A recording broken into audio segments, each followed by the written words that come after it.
ጤና ይስጥልኝ የአዲስ ጆርናል ዩቲዩብ ቻናል ተከታዮቻችን፣ ለዛሬ አንድ ጽሑፍ ይዘንላችሁ መጥተናል። ላይክ፣ ሰብስክራይብ፣ ሼር በማድረግ ሐሳባችሁን ደግሞ ኮሜንት ላይ በማስፈር አብራችሁን ሁኑ።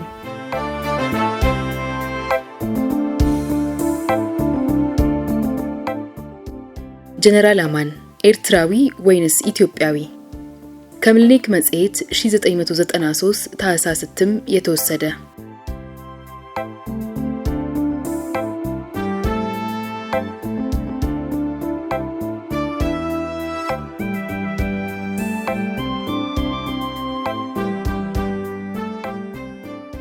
አለመታደል ሆኖ ስልጣን ካንዱ ወደ ሌላኛው በሰላማዊ መንገድ አይሸጋገርም። በሀገራችን በኢትዮጵያ በየዘመናቱ ለመንበረ ዙፋን የበቁት መሪዎች አንዱ ሌላኛውን በኃይል እየገፈተረ ነው። የአክሱም ስልጣን የሚያበቃው በሌላ ጉልበተኛ ነው።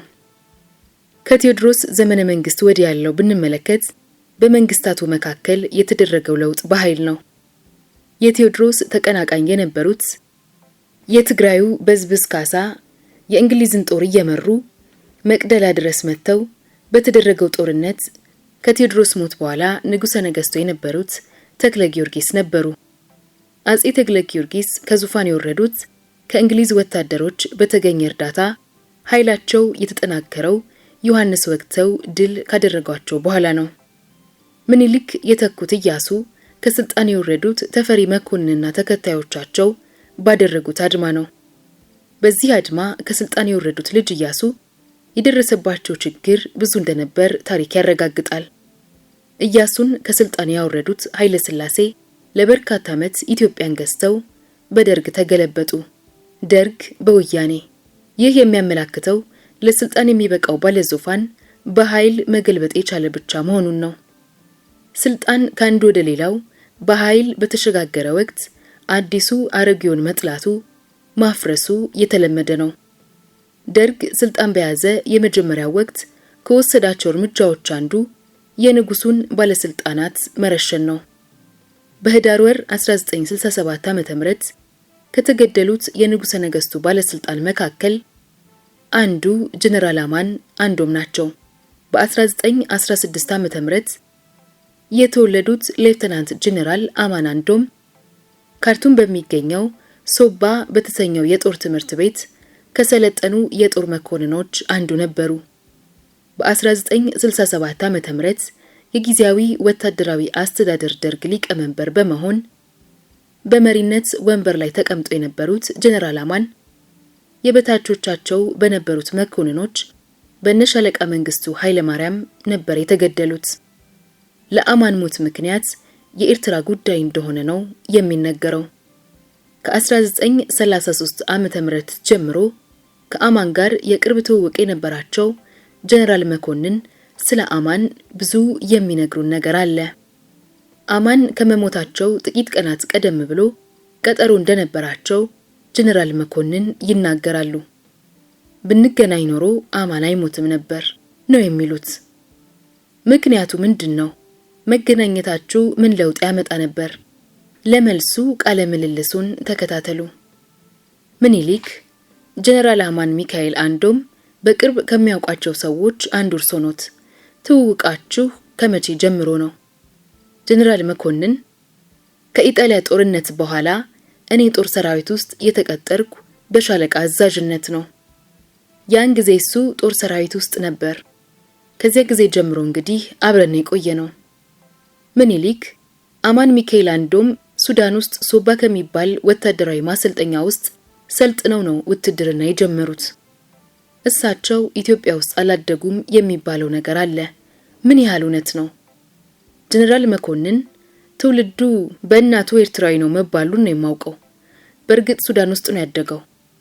ሶባ የሚባለው እኮ የኢትዮጵያ ጦር ሰራዊት የመጀመሪያ ካዴት ኮርስ የተሰጠበት ነው። አንደኛ የካዴት ኮርስ የሚባለው ሶባ ነው። ያን ጊዜ እንዲያውም በሶስት ወር ነበር የሚመረቀው። እሱም እዛ በመኮንነት ተመርቆ ከጃንሆይ ጋር ነው የመጣው። ምኒልክ ኢትዮጵያ ውስጥ አላደጉም የሚባለው እውነት ነዋ።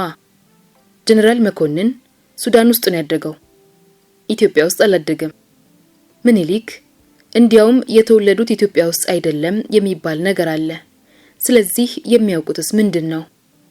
ጀነራል መኮንን የት እንደተወለደ አላውቅም፣ ግን ያን ጊዜ ሲመጣ አማርኛ አይችልም። ኋላ ቀስ በቀስ ነው የለመደው እንጂ እንግሊዘኛ ብቻ ነው የሚያውቀው። አረብኛም መናገር ይችላል። አማርኛ የለመደው በኋላ ነው። በርግጥ እዚህ ሀገር አልነበረም ያደገው።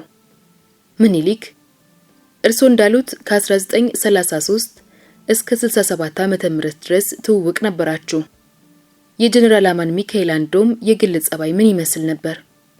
ለጓደኞቻቸው ለበታች ወታደሮቻቸው ጀነራል መኮንኑ ምን አይነት ሰው ነበሩ? ጀነራል መኮንን በጣም ቅን፣ ጥሩ ችሎታ ያለው መኮንን ነው። በበታቾችም ሆነ በጓደኞቹ ተወዳጅነት ያለው ጥሩ የጦር መኮንን ነው። እሱም እኔም ኳስ እንጫወት ነበር። የጠረጴዛ ኳስ ጨዋታም እንወዳደር ነበር። እሱ መሪ ሆኖ እኔና ሌሎች ጓደኞቻችን ወወክማ እየሄድን ውድድር እናደርግ ነበር። በብዙ ነገር ስለምንግባባ ክፍለ ጦር አዛዥነት እስክንደርስ ድረስ የበላይ ቦታ ሆነን የቆየ ነው። ኋላ እኔም 4ኛ ክፍለ ጦር እሱም 3ኛ ክፍለ ጦር አዛዥ ሆነን ከቆየን በኋላ ከ1966 ዓመተ ምህረት ግርግር በፊት እሱ ከ3ኛ ክፍለ ጦር ወጥቶ የዘውድ ምክር ቤት ገብቶ ነበር። ምኒልክ እርሱ የክፍለ ጦሩ አዛዥ በነበሩበት ጊዜ እሳቸው የ3ኛ ክፍለ ጦር አዛዥ ነበሩ። በ1956 ዓመተ ምህረት ከሶማሊያ ጋር በተደረገው ጦርነት አማን ታላቅ ነገር ሰርተዋል ነው የሚባለው። ያንን ጊዜ እርስዎ አሁን ያስታውሱታል? ጀነራል መኮንን ያኔ እኔ እዚህ አዲስ አበባ ውስጥ ነበርኩኝ። የሱ ጦር ደግሞ ሐረር ነው ያለው። የተወራው ነገር በሱ አዛዥነት የተፈጸመ ነው። ጥሩ ስራ ሰርቷል ተብሎ የሚወደድና የሚከበር ነበር።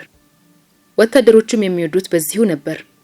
ምኒልክ የቀድሞ መሪ ቀዳማዊ ኃይለ ሥላሴ ጀነራል አማን የሚመሩትን ጦር ይዘው የሶማሊያ ሁለተኛ ከተማ ወደ ሆነችው ሀርጌሳ ሲሄዱ በተባበሩት መንግስታት ታስወቅሰናለ ውጧ ብለዋቸው ነው ከሀርጌሳ የተመለሱት የሚባለውስ ምን ያህል እውነት ነው?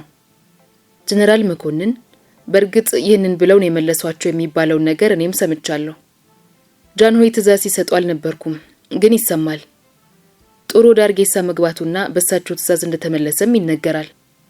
ምኒልክ ሁለታችሁ ከመቀራረባችሁ በላይ በዚያን ሰዓት የክፍለ ጦር አዛዥ ነበራችሁ። በዚያን ወቅት በመገናኛ ወይንም በቴሌግራም ተገናኝታችሁ ስለዚህ ነገር የተወያያችሁት ነገር አለ? ጀነራል መኮንን በእውነቱ ይህንን በተመለከተ የተገናኘነውና የተነጋገርነው ነገር የለም። ምኒልክ እርሱ ከክፍለ ጦር አዛዥነት በኋላ ጠቅላይ ገዢ ሆነው ነበር የተሸሙት። ጀነራል አማን ሚካኤል አንዶም ደግሞ 3ኛ ክፍለ ጦር ወደ ዘውድ ምክር ቤት ነው የገቡት። ይህ ለምን ይመስሎታል? ጀነራል መኮንን እኛ ታዛዦች ነን፣ ወደ ታዘዝንበት መሄድ ነው እንጂ ምን እናውቃለን። ምኒልክ ንጉሠ ነገሥቱ በጣም ፍራቻ ነበራቸው የሚባል ነገር አለ። እነ ጀነራል መንግስቱ ንዋይ አድርገውት እንደነበረው መፈንቅለ መንግስት ሊካሄድ ይችላል የሚል ስጋት ነበራቸው የሚባል ነገር አለ። ጀነራል መኮንን በማን በኩል? ምኒልክ ሰራዊቱ ውስጥ በነበራችሁ የጦር መኮንኖች አማካኝነት መፈንቅለ መንግስት ሊሞከር ይችላል የሚል ስጋት ስለነበራቸው በተለይ ጀነራል አማን በጣም ይጠረጥሯቸው ስለነበር ነው ወደ ዘውድ ምክር ቤት እንዲመጡ የተደረገው ይባላል። ስለዚህ ጉዳይ እርስዎ ምንድነው የሚሉት? ጀነራል መኮንን በርግጥ ከ3ኛ ክፍለ ጦር ወደ ዘውድ ምክር ቤት መዛወሩን አውቃለሁ፣ ግን በፍራቻ ነው ወደዚህ የመጡት የሚባለው ነገር ለኔ አዲስ ነው።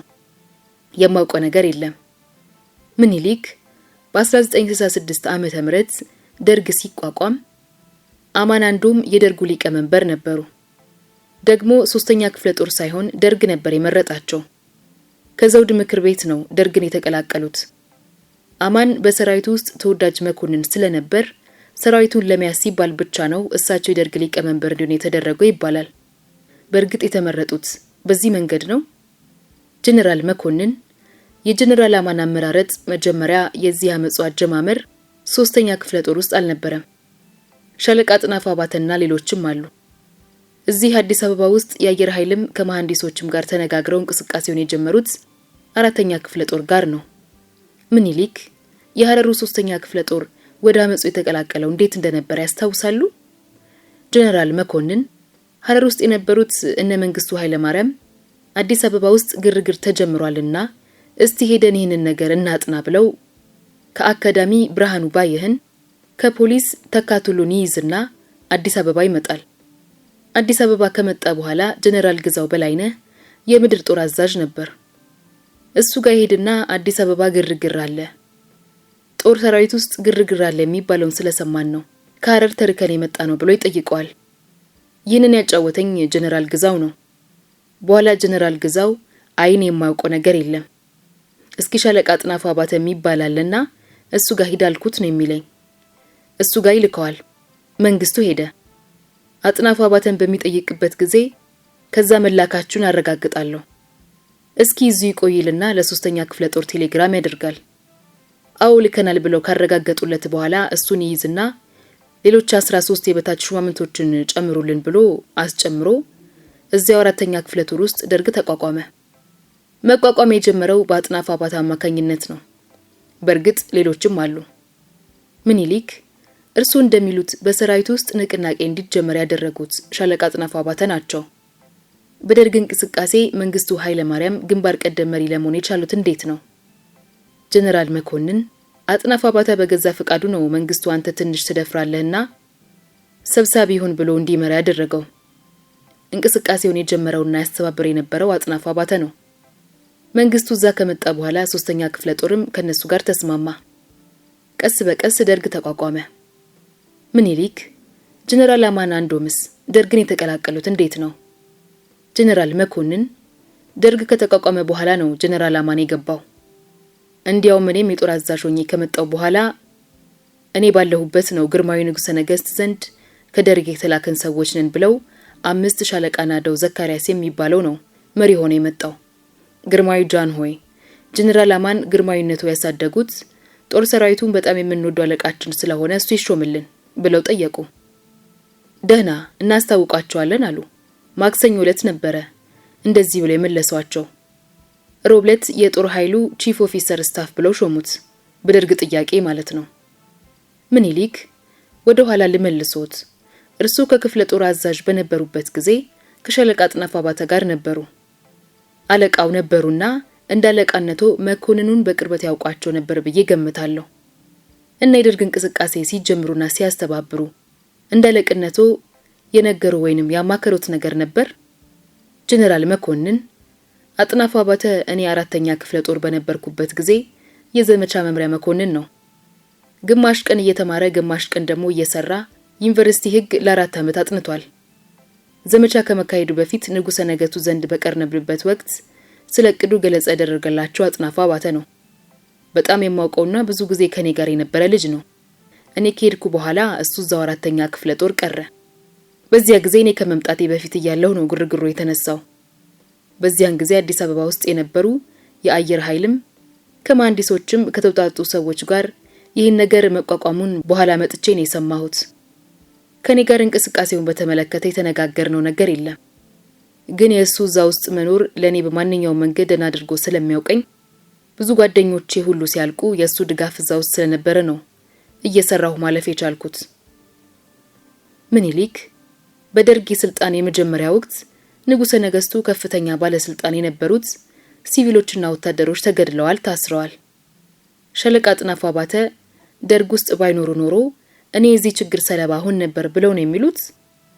ጀነራል መኮንን አዎ በዚያ ጊዜ ከሌት ታሰርልን ይህንን ያደረገውን እናቀርባለን እያሉ ነበር የሚወነጅሉት። ያንን ያሉትን ነገር ሳያቀርቡ ሰውየው ታስሮ በዚያው ይሞታል ወይም ብዙ ጊዜ እስር ቤት ይቆያል። 10 ዓመት ነበር ክፍለ ጦሩን ያስተዳደርኩት። ስለዚህ ከታች ጀምሮ በደንብ ያውቁኛል። ያቋቋምኩትም እኔ ነኝ።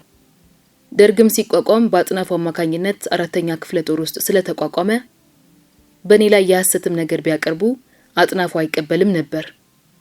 ምኒልክ ግን በሐሰትም ቢሆን የቀረበቦት ነገር ነበር? ጀነራል መኮንን በሐሰት ብዙ ሰዎች ታስረዋል፣ ፍርድ ሳይፈረድባቸውም ቀርተዋል። ለምሳሌ የኔ ታላቅ ወንድም 7 ዓመት ታስሮ ተፈታ። ሲፈታ የታሰረበትን ምክንያት ሲሰጡ ደርግን ይቃወማሉ ተብለው ስለሚጠረጠሩ ነው የታሰሩት የሚል ማስረጃን የሰጡት። በሐሰት በሰው ላይ ጽፉና ማስረጃ እናቀርባለን ይታሰርልን ይላሉ። ሰው ያስራሉ። ቢያጠፉም ያ ሰውዬ እንደታሰረ ወይንም ይገሉታል ወይም ታስሮ ይቆያል። ይሄ ሁሉ እንዳይደርስ ያጥናፉ ዘመኖር በእውነቱ ጠቅሞኛል ነው ምለው። ምኒልክ በሐሰት ሊወነጅሎት የሞከረ ሰው ነበር። ጀነራል መኮንን አንድ ጊዜ ደርግ ኮሎኔል በኔ ውስጥ የነበረ ከመሆኑ ሌላ የስጋ ዘመዴም ነው፣ አርበኛም ነበር። እሱ የአምባ አውራጃ ገዢ ሆኖ ሲሾም ሰዎች ለደርግ ጀነራል መኮንን ኮሎኔል ዘመዱን አሹሞ አምቦ ገዢ አድርጎ እናንተን ከዚህ ሊያጠፋችሁ ነውና ይሄንን ሰውዬ እንዳትልኩ፣ ጀነራል መኮንን ይህንን ያህል ገንዘብ ወስዶ እሱን ልኳል የሚል መረጃ ለደርግ ቀርቦ ነበር። ምኒልክ በዚህ ጉዳይ ደርግ ጽሕፈት ቤት ተጠርተው ተጠይቀው ነበር። ጀነራል መኮንን አጥናፉ አባተና መንግስቱ ኃይለማርያም ባሉበት ተጠርቼ ቀረብ። ሁለቱም ድሮ የኔ የነበረው ቢሮ ውስጥ ነበሩ። ይህን ያህል ገንዘብ ወስዷል ይባላልና እንዴት ነው ብለው ጠየቁኝ። ውሸት ነው፣ ግን እናንተ ለሌሎች የጦር ክፍሎች 50 ሺህ ብር ስትሰጡ እኔ ግን የለም። የኔ ወታደሮች በቁጥር ትንሽ ስለሆኑ ለብሔራዊ ጦር ከ20 እስከ 30 ሺህ ብር ይበቃል ብዬ 30 ሺህ ብር ነው የሰጣችሁኝ። ገንዘብ ብፈልግ ኖሮ ሁሉንም ወስድ ነበር። መረጃ ውሸት መሆኑን እዚህ ላይ ይታወቅ የለም ወይ አልኳቸው። አጥናፉን መንግስቱን ይሄውልህ አልነገርኩም አለውና ሁለቱም ተነጋገሩ። ስለዚህ አጥናፉ እዛ መኖር ብዙ ጠቅሞኛል ለማለት ነው። ምኒልክ ወደ ጀነራል አማን እንመለስ። ቺፍ ኦፍ ስታፍ ተብለው ከተሾሙ በኋላ የደርግ ሊቀመንበር እስኪሆኑ ድረስ ምን ያህል ጊዜ ነው የሰሩት? በዚህ ጊዜ ትገናኙ ነበር ወይ? ከተገናኛችሁስ ስለ ለውጡ እንቅስቃሴ ትነጋገሩ ነበር? ጀነራል መኮንን የደርግ ሊቀመንበር ያደረጉት ወዲያው ነው። ጃንሆይ ከስልጣን ከወረዱ በኋላ አማን የደርግ ሊቀመንበር በሆነ ጊዜ ስብሰባ ሲጠሩኝ ሄዳለሁ። ያኔ እንገናኛለን። ምኒልክ አማን እስከተገደሉበት ጊዜ ድረስ በስራ ትገናኙ ነበር። በይበልጥ ደግሞ የቆየ ጓደኝነት አላችሁ። የተገደሉት ደግሞ ከኤርትራ ጋር በተያያዘ ነው የሚለውም ሐሳብ አለ። በቅርብ ያውቋቸዋልና የሚሰማቸው ኢትዮጵያዊነት ነበር ወይንስ ኤርትራዊነት? ጀነራል መኮንን ኤርትራ በሚባለው ነገር የኤርትራን ጉዳይ በሰላም እጨርሳለሁ፣ በኃይል አይሁን ነው የሚል የነበረው። የኢትዮጵያ መሪ ሆኖ ኤርትራዊነት እንዴት ይሰማዋል? እኔ በኢትዮጵያዊነቱ ነው የማውቀው የማምነው። የኤርትራ ጉዳይ በሰላም ይለቅ፣ ለምን ጉልበት ያስፈልጋል? ሰው እንዳይተላለቅ ብሎ ነው እንጂ ለኤርትራ በማድላት አይመስለኝም። ምኒልክ አማን እንደተሾመ ወደ ኤርትራ ለጉብኝት ሄደው ያደረጉት ንግግር ነው ከደርግ ጋር ቅራኔ ውስጥ የከተታቸው ይባላል። ከዚህ በመነሳት ነው ስሜታቸው ወደ ኤርትራዊነት ያደላ ነበር ወይ ብዬ ጠየቅኩት። ጀነራል መኮንን እዛ ሄዶ ያደረገው ንግግር እኔ ያልሰማሁትም። የሆነ ሆኖ ደርግ እኮ እሱንም ለጊዜው በጦር ሰራዊቱ በኩል ተወዳጅ ስለሆነ ብሎ እንጂ መሪ ያደረጉት ዞሮ ተንኮሉ ከታች ነው ያለው። ምክንያት ፈልገው እሱን ለመጣል ያደረጉት ይመስለኛል እንጂ ኤርትራ ሄዶ ተናገረ በሚባለው አይደለም። እንዳልኩ ግን ንግግሩን አልተከታተልኩትም፣ አልሰማውም። ምኒልክ ጀነራል አማን ከመገደላቸው በፊት የነበሩትን የመጨረሻ ጊዜያት እንዴት ያስታውሱታል? ጀነራል መኮንን በመጨረሻ ጊዜ ሐሙስ ቀን ይመስለኛል ስልክ ደወልኩለትና ጀነራል አማን ብዙ ቀን ሆነን እባክህ እንገናኝና በአንድ ጉዳይ እንነጋገር ብዬ ደወልኩለት። አሁን ስብሰባ ልገባ ነውና ለ5 ደቂቃ እነጋግርሃለሁና አለኝ። ተነስቼ ሄድኩ። ተገናኝተን ስንነጋገር እውነትም የሚኒስትሮች ስብሰባ ይደረግ ነበር። ኤዲሲው መጥቶ ስብሰባው ደርሷል ጌታዬ ይምጥ ብሎ ሲጠራ ቆይ ከሰው ጋር ነኝ ብሎ ሸኘው። ምኒልክ ስብሰባው መጀመሩ ተነግሯቸው የዘገዩት የምትነጋገሩት ጉዳይ ምን ያህል ክብደት ቢኖረው ነው? የተነጋገራችሁትስ ምንድነው? ጀነራል መኮንን በደርግ ውስጥ ስለነበረው ነው። ጃገማ እነዚህ ደርጎች አስቸግረውኛል። ስለዚህ ይሄንን ደርግ አፍርሼ ጀነራሎችንና ኮሎኔሎችን እገድላለሁ እና ምን ይመስላል ብሎ ሲለኝ ጥሩ ነው አማኔንን ከፈለክ ከማድረግ በፊት እንመካከር፣ የምንነጋገረው ነገር አለ አልኩት። በማግስቱ እንድንገናኝ አልኩት። ጀነራል ራውሊንን እህቴ ቤት ጋብዣቸዋለሁ። ቅዳሜ ደግሞ የአየር ኃይል ምርቃት ነበር። በዚህ ሳምንት ልንገናኝ አንችልም አለኝ። ቅዳሜ የአየር ኃይል ሲመረቅ እንገናኝና ተነጋግረን ቀጠሮ እንያዝ አልኩት። እሺ ተባብለን ተለያየን። በኋላ እንደሰማሁት ከኔ እንደተለየ ስብሰባ ገብቶ ኤርትራ ታንክ እንልካለን ይሉታል። ታንክ ለምን ይላካል? እኔ ሰው ልኬ በሽምግልና አስታርቃቸዋለሁ እንጂ ታንክ ከሄደ እነሱ ጦርነት መጣብን ብለው ውጊያ ይገሰቀሳል። ይቅር ቢልም ቢያሉት ድምጽ ይሰጥ ተብሎ ድምጽ ሲሰጥ በድምጽ ብልጫ እንልካለን ብለው ስለወሰኑ ለካ እንዲሁ ነው እዚህ ያስቀመጣችሁኝ ምንም ስልጣን የለኝም ብሎ አክርፎ ስራም አልገባ ብሎ ቀረ። ምኒልክ በተነጋገራችሁት መሰረት አየር ኃይል የምርቃት በዓል ላይ ሳትገናኙ ቀራችሁ? ጀነራል መኮንን ቅዳሜ ዕለት የምድር ጦር ዋና አዛዥ የነበረው ጀነራል ግዛው በላይነህን ልኮ እሱ ቀረ። እኔ ከምርቃቱ በኋላ ወደ ናዝሬት ሄጄ ነበር። ከተመለስኩ በኋላ ሰኞና ማክሰኞ በአጋጣሚ ሳንገናኝ ቀረን። በኋላ እንደሰማሁት ከስብሰባው በኋላ አክሩፎ እንደወጣ ስራም አልገባ ብሎ በእግሩቱ ቤት እየሄደ ይመጣ ነበር። ከሩብ በኋላ ስራውን ከተውክ ከቤት እንዳትወጣ ተብሎ ታግዶ ነበር ነው የሚሉኝ። እቤትም ውስጥ ሆኖ ለሶስተኛ ክፍለ ጦር ቴሌግራም ለማድረግ ፈልጎ ነበር። ምኒልክ የቴሌግራሙ መልእክት ምንድን ነበር? ጀነራል መኮንን ደርጎች አስቸግረውኛልና እነሱን አንሱልኝ የሚል ነበር። ምኒልክ መልእክቱ በቴሌግራም ተላለፈ? ጀነራል መኮንን የተላከውን መልእክት ሲግናሎቹ የመገናኛ ሰራተኞቹ ከማስተላለፋቸው በፊት ለጀነራል ግዛው ያቀርባሉ። ጀነራል ግዛውም እንዴት ይህንን ታስተላልፋለህ አለው። የመከላከያ ምክትል ሚኒስትር ከነበረው ክፍሌና አቶ ሙላቱ ካሳይ ከሚባል በዚያን ጊዜ የመከላከያ ሚኒስትር ረዳት ሚኒስትር የነበረው እነሱ ሆነው ለማስማማትና ለማስታረቅ ሞክረው ነበር ነው የሚባለው። እኔ አልሰማሁም እንጂ በሰማ ኖሮ ደህና አድርጌ መክረው ነበር። ምኒልክ እንገናኝ እንዳሉ ብትገናኙ ኖሮ ለጀነራል አማን የሚያቀርቡት ሐሳብ ምን ነበር? ጀነራል መኮንን እንገናኝ ብዬ የነበረው እነዚህን ደርጎች ማፍረስ ከፈለክ ዝም ብለህ በጉብኝት ወይንም በአንድ መንገድ ወደ ሐረር ሄደህ ጦር መካከል ከገባህ በኋላ ከነዚህ ሰዎች አስቸግረውኛል አንሱልኝ በል እንጂ እዚህ ሆነ ይሄንን ነገር አትሞክረው ልለው ነበር። የቀን ጉዳይ ሆነና ሳንገናኝ ቀረን። እንደዚህ ቢሆን ኖሮ በቀላሉ መለወጥ ይቻል ነበር። ህይወቱም ይዱን ነበር ብዬ ገምታለሁ።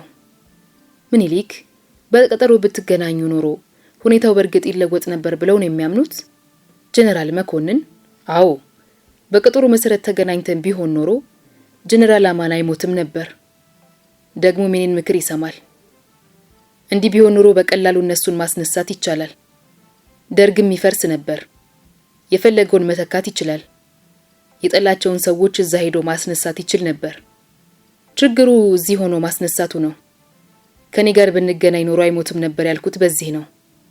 ምኒልክ አሁን ያሉት ቢሳካና አማን ደርግን ማፍረስ ቢችል ኖሮ የማረግ ልዩነት ካልሆነ በስተቀር ወታደሮች ወጥተው ወታደሮች ናቸው የሚገቡት። ይህ ሁኔታ ለኢትዮጵያ ለውጥ ያስገኝ ነበር ብለው ያስባሉ? ጀነራል መኮንን አዎ፣ ለምን አያስገኝም? እነዚህ የሚያስቸግሩን ያስወጣና ሌሎቹን ከፍተኛ መኮንኖች ያደርጋል። ስለዚህ ለውጡ እንደዚያ ይበላሽም ነበር። የነሱ እርምጃ እኮ ትንሽ የመበቀል አይነት ነው የተደረገው። ምኒልክ ከጀነራል አማን ጋር ጓደኛሞች ናችሁ። ከእሳቸው ጋር በህዳር ወር 1967 ዓ.ም የተገደሉትን የንጉሠ ነገሥቱን ባለስልጣናት ብዙዎች ያውቋቸዋል። ከተገደሉ በኋላ እርምጃውን አስመልክቶ ለሻለቃ አጥናፉ ስልክ ደውለው ወይንም በግንባር ተገናኝተው የተነጋገሩት ነገር ነበር? ጀነራል መኮንን ቅዳሜ ከሰዓት በኋላ ሰላዮች ቤቴ መጡ። ክፍለ ጦር ውስጥ የነበሩ የኔ ጸሐፊ ናቸው። ለአጥናፉ እንደሚሰልሉም አውቃለሁ። እኔንም በተቻላቸው መጠን እንደሚጠብቁኝ አውቃለሁ። እንጫወት አሉኝ። የሚሄድበት ቦታ አለኝ። ባለቤቴም ልትሄድ ነው ብዬ ሸኘዋቸው። ከምሽቱ 3 ሰዓት ላይ ነው ተኩስ ስሰማ ካለሁበት ቤት ወጣሁና ባለቤቴን ይዤ በወይኒ ቤት በኩል አድርጌ ሳልፍ አስቆሙኝ። ለካ እዛ ነበሩ ሰዎች ያለቁት። እኔ መታወቂያን አሳየውና ለቀቁኝ። እቤት 3 ሰዓት ተኩል ስገባ ታንክ እዚህ ላይ ቆሟል አሉኝ። እንደገና ከቤት የወጣሁና በጦር ኃይሎች ሆስፒታል በኩል ሲሄድ እውነቱም ታንክ ጀነራል አማን ቤት በራፍ ላይ ቆሟል። 2 ታንኮች። ታች ድልድዩ ድረስ ደርሼ እቤቴ ገባሁ። እቤቴ ስገባ ስልክ ከቤተ መንግስት ተደወለ። ምኒልክ ማን ነበር የደወለው? ጀነራል መኮንን ከሻለቃ መንግስቱ ቢሮ ነው። ከደርግ ጽሕፈት ቤት ትፈለጋለህ ብለው ደወሉልኝና ሄድኩ። ቤተ መንግስት ስገባ ሻለቃ መንግስቱ ኃይለ ማርያም፣ አጥናፉና የነሱ ጸሐፊ ገብረየስ ወልደሃና 3ቱ ብቻ ነበሩ። አሁን የጠራኑት በቀድሞ መንግስት ባለስልጣኖች ላይ እርምጃ ወስደናልና ይህንን እንዲያውቁት ነው። ምኒልክ በቀድሞ ባለስልጣኖች ላይ እርምጃ ወስደናል ሲሉ የሰዎችን ማንነት ነግሮት ነበር? ጀነራል መኮንን በድፍኑ ነው እርምጃ ወስደናል ያሉት። ለነገ ወታደሮቹ በየካምፑ ውስጥ ተጠንቅቀው እንዲቆዩ ለማድረግ ነው አሉኝና ወደ ቤት ሄድኩ። ጧት በሬዲዮ ሲነገር ነው ሰዎቹን ያወቅኩት። በኋላ ስሰማ ከኔ በስተቀር የጦር አዛዦች ሁሉ አዲስ አበባ ውስጥ ያሉት አጥናፉ ቢሮ ውስጥ ስብሰባ አለ ተብለው ተጠርተው ሰዎቹ ከሞታቸው በፊት የገቡ ሰዎችን ከገደሉ በኋላ ነው አሉ ጉዳዩን ነግረው የለቀቋቸው። ምኒልክ ከተገደሉት ባለስልጣናት አንዱ አማን አንዶም ናቸው። ስለ አማን ሞት ሁለት ነገር ዛሬም ድረስ ይነገራል። የተመቱት ተረሽነው ነው የሚል ወገን አለ። የለም የተኮሰው ነው የሚልም አለ። እውነተኛው የቱ ነው? ጀነራል መኮንን ሰዎቹን ታች ከመረሸናቸው በፊት እሱን ከበው ተኩስ አንስተው በተኩስ ላይ ነው የሞተው። እሱ ከተገደለ በኋላ ነው እነዚያን ታች ገደሉ የሚባለው። በጊዜ ነው እንደሚሰማው በእነሱ ሞትም አልተስማማም ነው የሚሉት። ከኤርትራ ጉዳይ ሌላ ይህም ነገር አለ። ይህንንም ፈርም ብለውታል ነው የሚባለው። የለም ይህንን አልፈርምም ብሏል የሚል ወሬ ከዛ በኋላ ነው የሰማሁት። ግን እሱ ተታክሶ ነው የሞተው። ታንክና ጠመንጃውንና ምንም ውጤት አልተገኘም እንጂ ተታክሶ ነው የሞተው። ለዛሬ አበቃን።